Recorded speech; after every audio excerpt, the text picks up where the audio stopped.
Henry Davis of Ferguson, Missouri, had the misfortune of being a black man with a very ordinary name, Henry Davis. It was a misfortune because there was another black man named Henry Davis who was a suspect of having committed a crime in St. Louis County.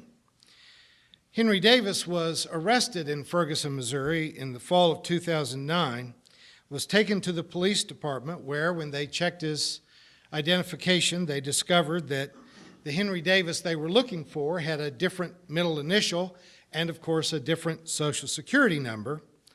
But for reasons as yet unexplained, they decided to go ahead and hold this Henry Davis in a cell overnight. They tried to put him into a one-person holding cell that had one bed and already had a prisoner in it, and he objected to that. When he objected, the arresting officer called 5 other officers, and they took him out in the hallway and they beat him severely. All of this is absurdly incompetent, violent, inexcusable, but that's not why I'm telling you about Henry Davis this morning. It's what happened next that makes me want to talk about this in relation to the first of the steps of the Eightfold Path of traditional Buddhism. When Henry Davis was arrested, he was just a welder who lived in Ferguson, Missouri, who had never been charged with any crime. After his false arrest and completely unethical beating at the hands of the Ferguson police, he was then charged with property damage because, wait for it, he bled on their uniforms. You can look it up. Now, standing here in a pulpit that is 200 miles away from Ferguson, Missouri, and 5 years removed from the incident, it's clear to us that that was just nuts. It wasn't simply an abuse of authority. It wasn't just an example of police brutality. It was crazy, just crazy. It's obvious to us, but it was not obvious to them. Because you see, prejudice, and you've heard me say this before, prejudice is its own logic. Absent the kind of mindfulness, the kind of dedication to reality, absent the courage of self-criticism, prejudice becomes a kind of shorthand form of logic that interprets everything around your personal comfort, your personal convenience, or your personal profit. So having committed a crime against a citizen in which they beat an innocent man, in their worldview, they had to then charge him with a crime lest the attention come back on themselves for having committed a crime. The police had made a mistake. They complicated that mistake by committing a violent crime against an innocent citizen, and in order to not face responsibility, they created an embarrassing charge against their victim. This, I assure you, happens all the time. Usually not so bloody and not always with the police. This kind of brutalizing another person and then blaming them for reacting to the brutalization happens between husbands and wives. It happens among friends. It happens in office buildings because it is absent a dedication to what is real. It happens absent to a dedication to the truth. In his famous and still very helpful book, Scott Peck writes in the first section of The Road Less Traveled that there are 4 tools of discipline that are necessary to lead a sane and meaningful life. They are the ability to delay gratification, that is, the ability to schedule suffering and pleasure. You know, it's like the advertisements we hear now.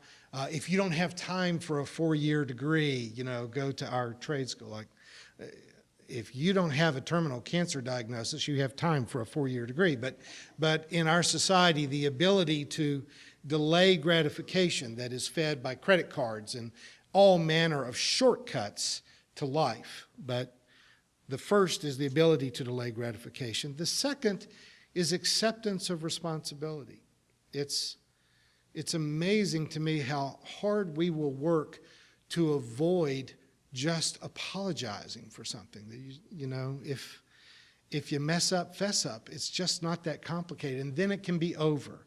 But one of the fundamental tools is an acceptance of responsibility. The third one, which ties into this Buddhist notion, is a dedication to the truth, a dedication to reality. And the fourth is balance, all of which I would have put them in a different order than that four, but that was Peck's order. But Peck was obviously very influenced by the Buddhist Eightfold Path. It seems to me in our day that this dedication to reality has become much more urgent. 30 years ago, when Peck wrote this book, we did not have a 24-hour news cycle on TV. And newspapers 30 years ago actually employed journalists. And I'm not sure whether journalists are on the endangered species list, but they probably ought to be. In our day, propaganda and prejudice pass for news.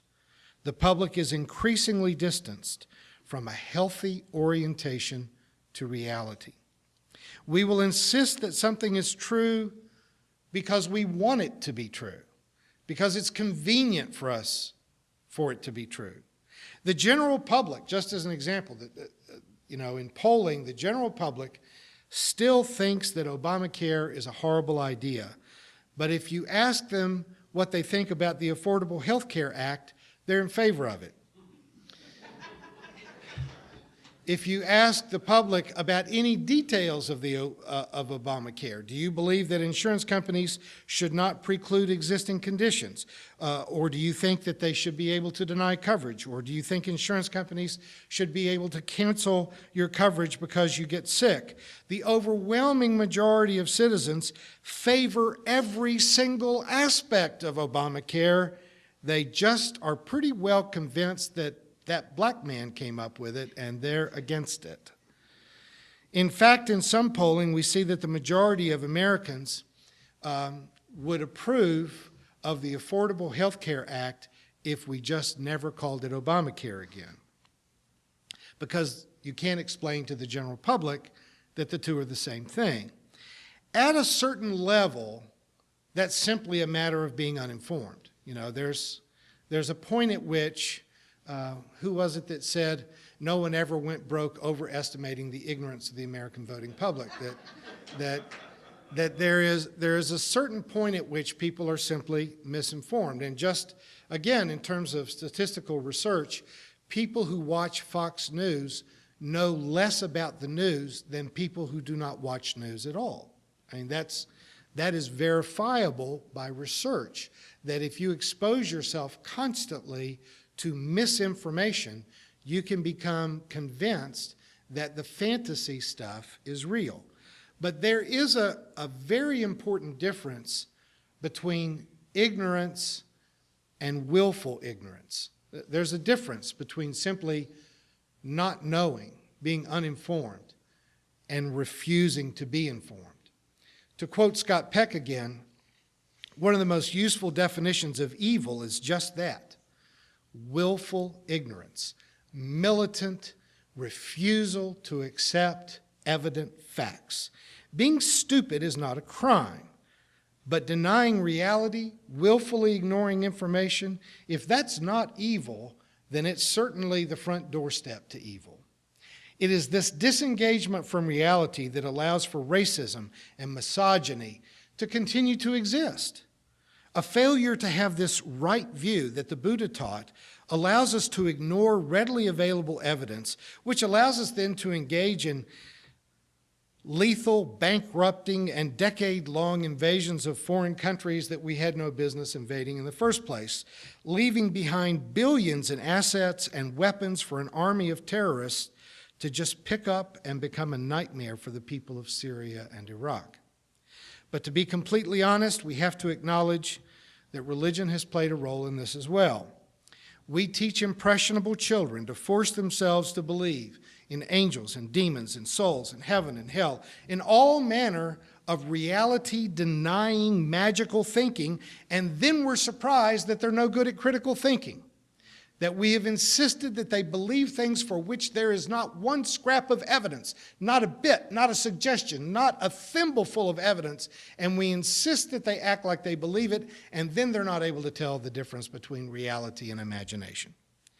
Progressive faith, the progressive church, asks us to invest ourselves in reality, in evidence.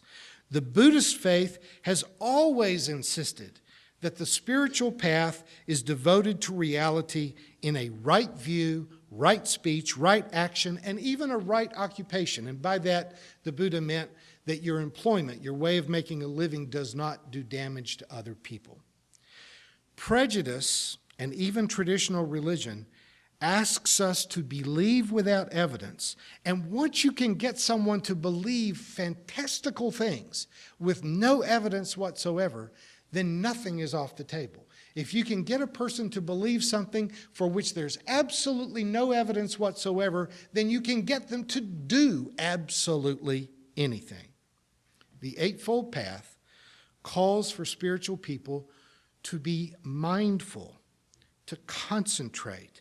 It asks us to be aware, to be focused, which involves being informed, and to be caring. Now, we come into the world as screaming narcissists. That's how we're born. That's how a baby survives, by being completely self-involved, screaming and yelling and making sure that everybody is working for them. Sometimes that persists for 20, 25 years. I don't know. I don't know where the natural end comes. I'll let you know when we get there, but that's how a baby survives. But we do expect them to grow up. When we adopted my daughter, the thing that I absolutely couldn't understand, she was 4 months old, that she could be screaming her head off, she was so hungry, and yet too lazy to hold her own bottle. Why do I have to wake up and just get into a fixed position? But we have these expectations that our children will eventually hold their own bottle, that they will eventually feed themselves. We expect them to learn how to control their bodily functions and eventually to control their emotional outbursts. I'll let you know about that one too. When they get to be a few years old, we expect them to learn to tell the difference between cartoons and reality, between imagination and experience. A 3-year-old might think that Barney is real. I almost didn't survive that phase. But they have to learn to tell the difference between a cartoon, a costume, and reality. Eventually, they need to be able to figure out for themselves that there are no monsters under the bed, or that their bad dreams are just that. They're bad dreams. They're not realities. Somehow, we have not expected the church to grow up. Somehow, we have allowed the church to confuse imagination with reality, to invest bad dreams with waking reality, and to fail to come to terms with the real spiritual challenges that face us. We can all be sympathetic with a child who is afraid of the dark. My modest proposal is that we no longer tolerate an adult religion that is afraid of the light. We choose to follow a path that is devoted to reality, that struggles to say the right things, to do the right things, to concentrate, to focus, to balance the personal good with the social good, to follow a spiritual path that not only heals our own lives, but offers the hope of substantive salvation to the world.